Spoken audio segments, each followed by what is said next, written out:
Hello दोस्तों, स्वागत है आपका टर्की हिंदी साहित्य चैनल में। मैं हूं आपका दोस्त और एजुकेटर नीलेंद्र कुमार वर्मा। जैसा कि इस सीरीज़ के अंदर हम कवर कर रहे हैं टेंसेस, तो टेंस में इसमें ये थर्ड लेक्चर है।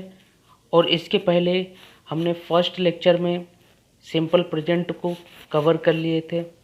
फिर सेकेंड लेक्चर में प्रेजेंट कंटिन्यूअस को कवर कर लिए थे और इस थर्ड लेक्चर में हम प्रेजेंट परफेक्ट को कवर करने वाले हैं। अगर आपने प्रीवियस वीडियोस देख रहे हैं तो बहुत अच्छी बात है। अगर आपने नहीं देखे हैं तो आप प्रीवियस वीडियोस को आप ज़रूर देखें। इसकी लिंक दे दी जाएगी प्लेलिस्ट में। आप इन वीडियोस को ज़रूर देखें जिससे आपको लिंक बने और आप सभी टेंसेस को बहुत अच्छे तरीके से और इजी लैंग्वेज में आप सीख सकें। तो आइए देखते हैं आज हम प्रेजेंट परफेक्ट को कैसे इसका यूज़ करते हैं अपन। तो सबसे पहले मैं कुछ टर्मिनोलॉजी फर्स्ट लेक्चर में सिखाया था। अगर वो टर्मिनोलॉजी आप जानते हैं तो बहुत अच्छी बात है और जल्दी से हम रिकैप कर लेते हैं। तो टर्मिनोलॉजी में हमने बताया था कि हमें क्या यूज़ करना है, डूअर, देन क्या यूज़ करना है, टाइम वर्ड, फिर एक्शन, देन ऑब्जेक्ट। तो यही जो टर्मिनोलॉजी है आपको स्पोकन इंग्लिश में यूज़ करना है। हम जैसे टेंसेस में बचपन से हम इंग्लिश में पढ़ते आ रहे हैं। हमें क्या पढ़ाया जाता है हमेशा, जैसे सब्जेक्ट, दैट मीन्स अगर हिंदी की बात करें तो क्या होता है, कर्ता। तो क्या पढ़ाया जाता है, हम कर्ता पढ़ने आ रहे हैं, मतलब सब्जेक्ट,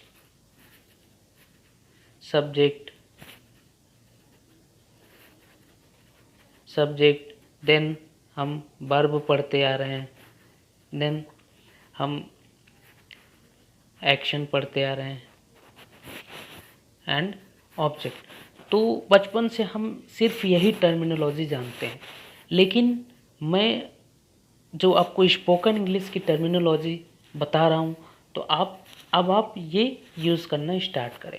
क्या, ये डूअर मीन्स वही होता है, सब्जेक्ट हिंदी में अगर बोले तो कर्ता होता है। फिर टाइम वर्ड, ये एक्शन होता है, इसको हम टाइम वर्ड बोलते हैं। देन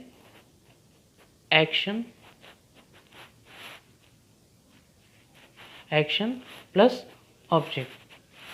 ठीक, तो ये आपको टर्मिनोलॉजी ये ध्यान रखना है आपको, क्योंकि हम पूरे टेंस के अंदर, पूरे स्पोकन इंग्लिश के अंदर हम इन्हीं टर्मिनोलॉजी को यूज़ करने वाले हैं।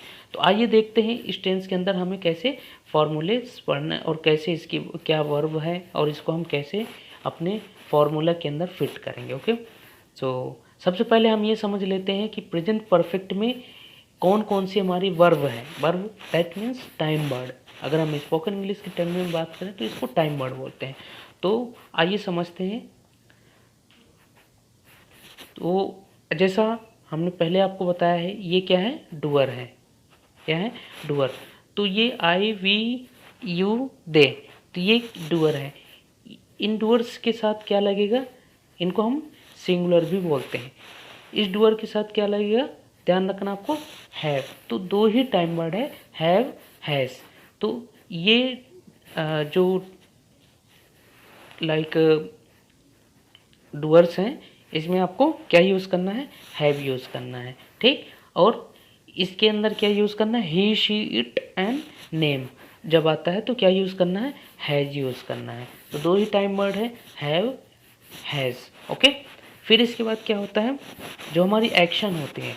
एक्शन मीन्स क्या, कि हम किसी भी काम को जो हम कर रहे हैं, हो रहा है, जा रहे हैं, आ रहे हैं, सुन रहे हैं, देख रहे हैं, तो ये सब क्या है, एक्शंस कहलाते हैं। तो इसी एक्शंस का जो है, इसमें आपको क्या यूज़ करना है, थर्ड फॉर्म यूज़ करना है। क्या यूज़ करना है, जैसे आप इसमें डूअर लगा देंगे, टाइम वर्ड लगा देंगे, फिर एक्शन की थर्ड फॉर्म लगानी है, फिर इसके बाद आपका जो भी ऑब्जेक्ट होगा। तो आइए समझते हैं इसका फॉर्मूला कैसे होगा और नेगेटिव पॉजिटिव इसमें कैसे हम अपने फॉर्मूले को बनाएंगे। ओके, तो अब हम बात करते हैं कि जब भी हम किसी भी टेंस के पार्ट को पढ़ते हैं तो उसमें 3 पार्ट में हम पढ़ते हैं। फर्स्ट पार्ट क्या होता है? पॉजिटिव, सेकेंड पार्ट नेगेटिव और थर्ड पार्ट होता है क्वेश्चन। तो इसमें हम समझते हैं कि पॉजिटिव में क्या होगा, नेगेटिव में क्या होगा और क्वेश्चंस में कैसे हम इसके अपने फॉर्मूले को बनाएंगे। ओके, सो पॉजिटिव में तो आपको कुछ भी नहीं करना है, बस सिंपली क्या कर देना है कि डूअर लगा देना है, फिर इसके बाद आपको टाइम वर्ड लगा देना है, फिर इसके बाद एक्शन की थर्ड फॉर्म लगा देना है, तो ये पॉजिटिव होगा। नेगेटिव में सिंपली आप जानते हैं नेगेटिव में क्या लग जाएगा, टाइम वर्ड के बाद नॉट लग जाता है। ठीक, देन क्वेश्चंस में क्या हो जाता है, क्वेश्चंस में ऐसा होता है कि जो हमारी टाइम वर्ड होती है वो सबसे पहले टाइम वर्ड लग जाती है। तो आइए इसको मैं बहुत अच्छे तरीके से आपको एक प्लेन पेपर में पूरे सभी के आपको क्या लिख देता हूँ, मैं आपको रूल लिख देता हूँ, आप अपनी कॉपी में इसको नोट डाउन कर लें। तो रूल नंबर फर्स्ट में क्या है, आपको पॉजिटिव में अगर हम पॉजिटिव की बात करें तो इसमें आपको फॉर्मूला क्या फॉलो करना है, सबसे पहले डूअर प्लस टाइम वर्ड में क्या हैज़ या हैव यूज़ करना है according to doer. Okay, plus क्या यूज़ करना है आपको, एक्शन जो भी एक्शन रहेगा, और इसके बाद प्लस ऑब्जेक्ट। तो ये आपका किस में हो गया, पॉजिटिव में हो गया। ठीक, अगर हम रूल नंबर 2 की बात करें किसमें, नेगेटिव में, तो नेगेटिव में क्या कर देना है, doer plus time word plus not लगा देना। ओके, और बाकी सब एज इट इज रहेगा। ओके, एक्शन है ना, प्लस ऑब्जेक्ट।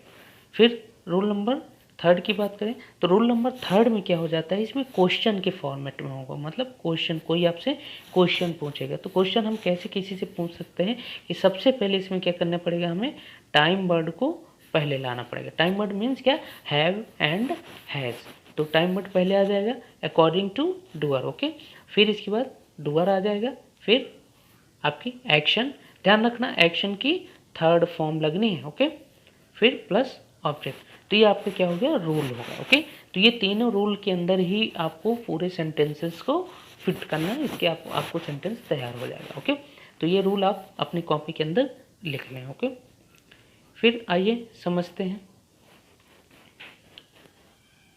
इसके एग्जाम्पल्स। तो कुछ एग्जाम्पल्स हैं जो आपको प्रैक्टिस करना है और मैं कुछ एग्जाम्पल्स आपको यहाँ पे एक्सप्लेन करता हूँ। ओके, सो यहाँ पे क्या दिख रहा है आपको, फर्स्ट एग्जाम्पल। अब यहाँ पे क्या है, बी, ये क्या है, डूअर है। ओके, फिर इसके बाद क्या है, टाइम वर्ड। तो हमने सीखा है कि आई, वी, यू एंड दे, तो इसके साथ क्या लग जाता है, इसके साथ यूज होगा हैव। ओके, तो जब हैव लग जाएगा तो क्या यहाँ पे वी हैव। अब हमने देखिए यहाँ पे क्या है, प्ले क्या है, फर्स्ट फॉर्म होता है एक्शन की, यहाँ पे प्ले क्या है, एक्शन है, तो एक्शन की फर्स्ट फॉर्म क्या होती है, प्ले, और एक्शन की थर्ड फॉर्म क्या हो जाती है, प्लेड हो जाती है। तो आपका सेंटेंस तैयार हो गया, बी हैव प्लेड। फिर आगे जो भी सेंटेंस, जो भी आपको बताना है कि हम फुटबॉल खेल रहे हैं कि कहाँ खेल रहे हैं, तो ये सारी चीज़ें लास्ट में आती हैं। ओके, सो क्या बोलेंगे, we have played football on the ground. तो सिंपली आपको बन गया। ठीक, उसी फॉर्मूले के अंदर आप फिट करेंगे तो आपका सेंटेंस तैयार हो जाएगा। ओके, फिर नेक्स्ट एग्जांपल देख लेते हैं, क्या है, ही। तो हमने पढ़ा है he, she and it and name जो भी होगा। ओके, तो इसके साथ क्या लगेगा, हैज लगेगा। ओके, तो आइए समझते हैं कैसे। तो यहाँ पे ही, फिर इसके बाद हैज़ का यूज़ करना है, हैज़ लगा है। फिर यहाँ पे क्या है, राइट क्या होता है, फर्स्ट फॉर्म होता है, और इसका थर्ड फॉर्म क्या हो जाएगा, रिटन। ध्यान रखना, इसको रिटन बोलते हैं, है ना, और हम बचपन से रिटन पढ़ते आ रहे हैं, तो जो स्पोकन इंग्लिश के अंदर ये रिजेक्ट हो जाता है, इसको रिटन बोलते हैं। Okay, so he has written a letter to her friend. Okay, so ये आगे, और ये इसको लास्ट में तो ऑब्जेक्ट होता है, पहले हमें इसको यहाँ पे स्टार्टिंग का बिल्कुल फिट करने लेना सही, फिर इसके बाद आपको ऑब्जेक्ट फिट कर देना। ओके, तो इसी तरह से सिमिलर ये एग्जाम्पल्स हैं they have worked on in the field, she has sung a song in the classroom, I have planted some plants in my garden, I have woken early in the morning. Okay, so अब यहाँ पे क्या है, name, Hari has brushed her teeth. Okay, so my mom has cooked food. तो ये सारे कुछ examples हैं. तो आपको इनकी क्या है, एग्जाम्पल्स को प्रैक्टिस करना है और आपको खुद से भी अपने कुछ एग्जाम्पल्स बनाने हैं, सेंटेंसेस बनाने हैं. तो आपको बहुत अच्छे तरीके से आप इसके प्रैक्टिस करेंगे तो आपको समझ आएगा. तो यहाँ पे कुछ अब ध्यान रखना दोस्तों, प्रैक्टिस ज़रूर करें और मीनिंग्स भी याद करते ज़रूर चले. तो यहाँ पे प्लेड मतलब खेला हमने, है ना, रिटन मतलब लिखा, ठीक, वर्कड मतलब काम किया, संग मतलब हमने गाना गाया, प्लांटेड मतलब हमने पौधे लगाया, ठीक है ना, वॉक इन दैट मीन्स हमने सुबह उठना, जैसे ना अर्ली इन द मॉर्निंग मतलब, सो ये बैकअप होता है तो ये वॉक इन हो जाता है, थर्ड फॉर्म, है ना. ब्रश्ड अपने टीथ को मतलब हम सुबह जो ब्रश करते हैं ना. So mom has cooked food मतलब ये हमारी मतलब मेरी मॉम खाना बना चुकी है. ओके, सो ये आपको आई होप अच्छे से समझ आया होगा. तो ये और भी उसके एग्जाम्पल्स हैं. तो ये एग्जाम्पल्स भी आप अब कुछ एग्जाम्पल्स आपको खुद से बनाने हैं, खुद से सेंटेंसेस उस फॉर्मूले के अंदर खुद से सेंटेंसेस बनाने हैं. तो आपको तब आपको बहुत अच्छे से चीज़ें समझ आ जाएगी. ठीक, तो आई होप आपको टेंस का पार्ट समझ आ गया होगा. फिर भी अगर कोई डाउट आता है तो let me know in the comment section. Okay, so आइए समझते हैं. ये टर्मिनोलॉजी में अक्सर हमें बहुत तकलीफ़ आती है, इनको कैसे और कहाँ यूज़ करना है, किस तरह से यूज़ करें. दिस दैट दीज दोस, ये अक्सर कंफ्यूज करते हैं.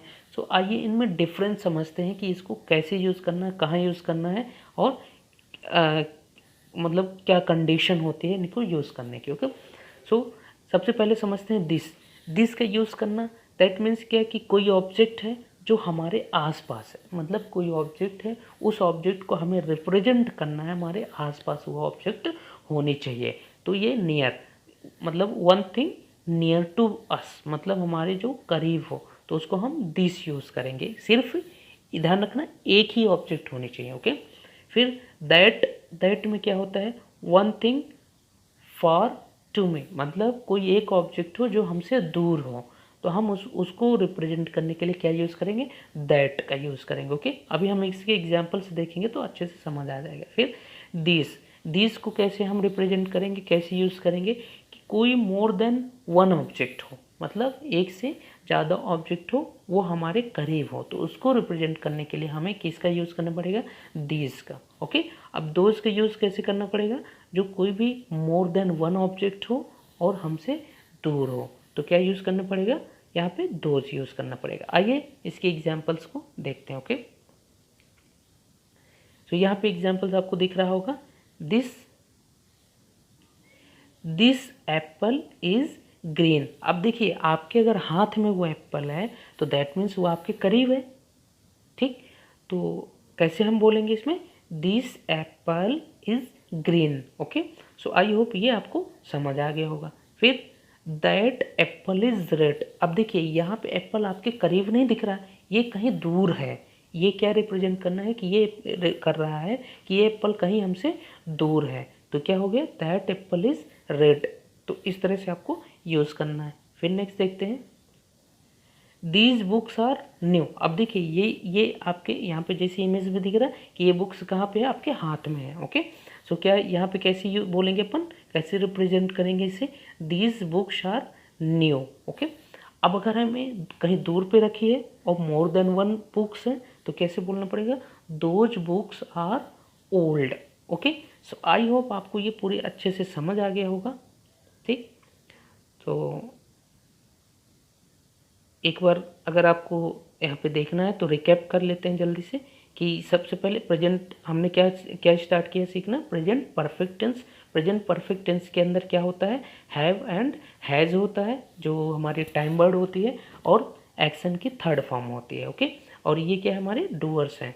तो ये डूअर्स के साथ हैज़ एंड हैव को चूज़ करना है जो भी उसमें अकॉर्डिंग टू डूअर होगा और ये थर्ड फॉर्म हो जाएगा, बाकी फिर वो ऑब्जेक्ट हो जाएगा. ओके, सो इस तरह से आपको नेगेटिव आप हम किस किस सेक्शंस में पढ़ते हैं, 3 सेक्शन में पढ़ते हैं। क्या? Positive, negative and question. Positive में क्या हो जाता है कि सिंपली आपको डूअर हो जाएगा और इसके साथ साथ आपको टाइम वर्ड हो जाएगा, फिर इस एक्शन का थर्ड फॉर्म हो जाएगा। फिर इसमें क्या हो जाता है कि टाइम वर्ड के साथ नेगेटिव यानी नॉट लग जाएगा। ओके, इसमें क्या हो जाएगा, टाइम वर्ड पहले आ जाएगा, फिर इसके बाद आपको पूरा वही फॉर्मूला सेट कर लेना। ओके, सो ये आपको आई होप आपको ये समझ आ गया होगा। ओके, सो दोस्तों उम्मीद करता हूँ आपको ये वीडियो पूरा अच्छे से समझ आया होगा। अगर आप ये चैनल्स में नए हैं तो आप इस चैनल को सब्सक्राइब करें एंड फॉलो करें एंड शेयर ज़रूर करें उन दोस्तों तक जिनकी इंग्लिश में बहुत ही प्रॉब्लम्स होती है, इंग्लिश में वो नहीं समझ पाते कि हमें कैसे इसको रीड करना है, कैसे हमें क्वेश्चंस को सॉल्व करना है, हम टेंस को कैसे समझें। सो हमारी सीरीज़ के अंदर कंप्लीट टेंस हम करने वाले हैं। इसके साथ साथ स्पोकन इंग्लिश को टारगेट किया है, तो पहले टेंस कंप्लीट हो जाए, पहले ये सीरीज़ कंप्लीट हो जाए, फिर इसके बाद हम इंग्लिश आपको कम्युनिकेशन के अंदर सिखाएंगे, कैसे क्या कम्युनिकेशन करना है, कन्वर्सेशन करना है, कैसे हमें अपने स्पीच को डिलीवर करना है, कैसे हमें हैंड मूवमेंट्स करना है, आई कांटेक्ट करना है, फेस एक्सप्रेशंस देना है, बॉडी लैंग्वेज। तो ये सारी चीज़ें हम आपको अच्छे से सिखाने वाले हैं। बस आप इस चैनल में बने रहें, अपने दोस्तों तक ज़रूर शेयर करें। सो मिलते हैं नेक्स्ट वीडियो के अंदर, तब तक के लिए अपना ध्यान रखें।